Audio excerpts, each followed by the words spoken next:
bonsoir à tous, merci de nous retrouver. On va parler ce soir des vaccins. Êtes-vous à jour? Où en êtes-vous dans votre carnet de vaccination? Le professeur Daniel Camus d'Institut Pasteur et du CHU de Lille est avec nous ce soir.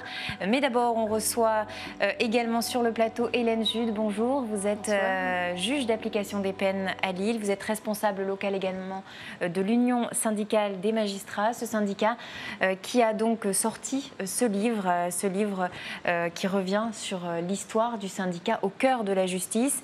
Et finalement, quand on regarde ce livre, c'est vraiment un coup de blues. On vous sent découragé côté magistrat, Hélène? Alors, découragé, je ne sais pas si c'est le terme. On utilise beaucoup le terme de désenchanté. Je dois dire, avant de parler de ce qui ne va pas bien, être magistrat, c'est un métier formidable, un métier au cœur de l'humain, au cœur de tout ce qui va mal aussi dans la société, un métier que la majorité des magistrats, et c'est mon cas, exerçons avec beaucoup d'entrain, beaucoup de mobilisation.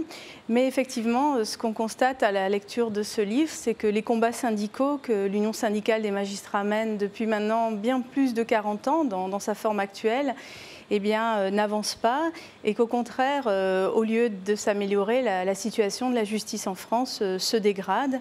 Et le but de ce livre était de tirer la sonnette d'alarme, surtout en cette période électorale, de remettre un peu la justice au cœur des débats, puisqu'elle est une des grandes oubliées, mais peut-être on nous dira du côté médical que la santé aussi est oubliée. Du débat politique. Oui, du débat politique actuel. Et puis, pour les personnes que ça intéresse, qu'ils puissent aussi voir que les combats que nous menons sont dans leur intérêt, sont dans l'intérêt de la société entière. Vous parlez, vous dénoncez une volonté de rendement aujourd'hui dans la justice. Il faut faire du chiffre, il y a plus de travail, plus de procédures. C'est ça qui coince aujourd'hui pour vous? Alors, ça fait partie des choses qui coincent, puisque j'ai juste cité quelques chiffres qu'on retrouve dans le livre. Un chiffre qui m'a semblé vraiment parlant. De 2002 à 2010, les effectifs de magistrats ont augmenté de 17%. Ceux des fonctionnaires, il faut savoir qu'il y a dans la justice aussi beaucoup de fonctionnaires, greffiers et autres catégories de fonctionnaires qui travaillent avec les magistrats et dont la participation est essentielle. Donc ce nombre de fonctionnaires a augmenté, lui, de 3%, alors que le nombre de nouvelles procédures dans tous les domaines, on parle beaucoup du pénal, mais ce soir, si c'est possible, je voudrais parler aussi de la matière civile, qui est la matière la plus importante. Eh bien, ce nombre de dossiers a augmenté selon les matières entre 40 et 60%. Donc de plus en plus de contentieux à juger, de plus en plus de domaines dans lesquels le juge intervient et malheureusement plus de personnes pour les traiter. Non, même pas assez de personnes pour les traiter. En 2007, vous aviez élaboré un pacte pour une justice indépendante avec des moyens pour bien fonctionner. Aujourd'hui, en 5 ans, quel est votre bilan? Vous avez l'impression que ça s'est dégradé? Oui, notre bilan est négatif. La situation ne s'améliore pas, ça c'est sûr. Elle se dégrade. Comme je vous disais, les contentieux sont de plus en plus nombreux.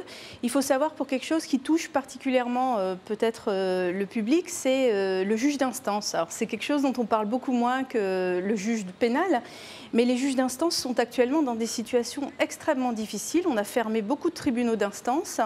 Les juges d'instance doivent absorber une réforme très très importante des tutelles et malheureusement, ils n'ont absolument pas les moyens d'absorber cette réforme, ce qui veut dire qu'à terme, là, dans 1 an maximum, de nombreuses personnes sous tutelle ou sous curatelle, c'est-à-dire des majeurs protégés qui ont vraiment besoin d'une vraie protection, eh bien, vont se retrouver sans mesure de protection, puisque les juges d'instance et leur personnel n'arriveront pas à faire face aux impératifs de la loi qui a été faite sans les moyens adaptés. Hélène, dernière question. On a l'impression qu'on est loin finalement des fictions qu'on peut voir à la télé, ces métiers qui fascinent les magistrats, les juges. Qu'est-ce qui vous fait tenir aujourd'hui au quotidien malgré ce désenchantement? Comme je vous l'ai dit, c'est un métier passionnant au cœur de la société. Personnellement, je suis magistrat depuis plus de 20 ans. Je le fais toujours avec le même enthousiasme. On rencontre énormément de personnes. Et je pense qu'il y a une vraie mobilisation des magistrats. Et juste pour finir, le pacte de la justice que nous faisions en 2007, nous pouvons faire le même aujourd'hui en 2012. Et malheureusement, nous n'avons pas beaucoup de réponses dans la campagne électorale actuelle. On va vous interpeller donc plus que jamais les candidats en espérant obtenir une réponse. Merci beaucoup Hélène Jude d'avoir été avec nous ce soir. On en a parlé tout à l'heure, on l'a annoncé. RMC, on parle des vaccins. Êtes-vous à jour? Où en êtes-vous? Savez-vous d'ailleurs si vous êtes d'ailleurs OK avec vos vaccins, comme on dit? Professeur Daniel Camus, vous êtes avec nous ce soir. Vous êtes donc de l'Institut Pasteur de Lille, également du CHU à Lille. Cette semaine européenne de la vaccination qui va être lancée, c'est le moment justement de se poser cette fameuse question. C'est la 6e année qu'elle est lancée dans la région. Vous souhaitez interpeller qui spécialement cette année? Alors cette année, la cible, ce sont les 15-35 ans.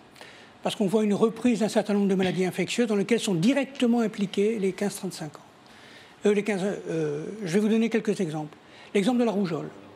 La rougeole est une maladie qu'on connaît très bien chez le petit enfant, dont on a vu récemment des épidémies et qui touche de plus en plus des jeunes adultes, chez lesquels les formes sont beaucoup plus graves que chez les enfants. Donc vous voulez aussi montrer que les jeunes adultes sont concernés, parce qu'on pense, c'est peut-être une fausse idée, que ce sont les enfants qui doivent être vaccinés. Vous avez tout à fait raison. Autre exemple, l'exemple de la coqueluche. La coqueluche qui reprend chez les nourrissons est en fait transmise par leurs parents, dans la très grande majorité des cas. Donc ce sont encore une fois les jeunes adultes qui sont concernés. On a eu dans la région une épidémie de méningite C, dont vous êtes fait largement écho.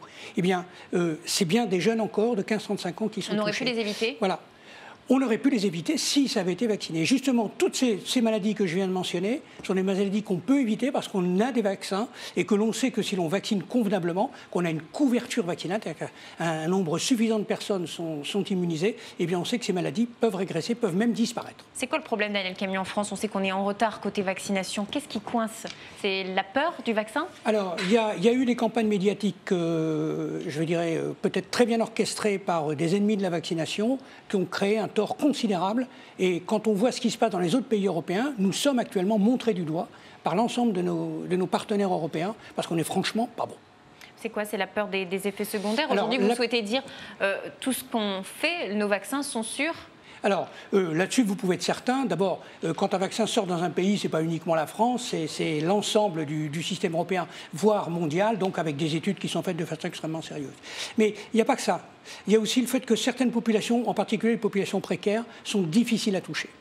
Donc là, il y a un effort supplémentaire à faire et c'est presque du porte-à-porte là qu'il faut faire. C'est plus simplement de la campagne généralisée avec des messages généraux ou des relais par des médias. Daniel Camus, qu'est-ce qu'on peut faire alors la semaine prochaine? Parce que ce qui est difficile aussi, c'est de savoir ce qui est obligatoire, ce qui est recommandé. On est un peu perdu, hein. Il y a tout un tas de noms de maladies, c'est compliqué. Là, je conçois aisément. Alors c'est pour ça qu'on a commencé avant cette semaine par une formation destinée aux médecins libéraux, aux pharmaciens, aux infirmières, aux sages-femmes.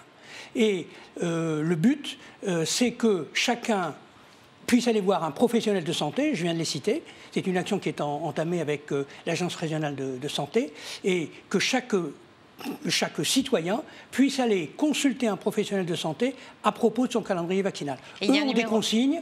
Eux savent ce qu'il faut, ils savent répondre aux questions, mais il faut au moins alors faire la démarche d'aller jusqu'à ces professionnels de santé. Et il y a un numéro de verre qui est à notre disposition pour toute information sur les vaccins, ce qui est recommandé, ce qui est obligatoire, le 0800 59 20 60. Merci beaucoup, professeur Camus, d'avoir été avec nous. Merci encore à Hélène Jude d'avoir été sur ce plateau ce soir. Je vous souhaite une très belle soirée. À demain, 18h30.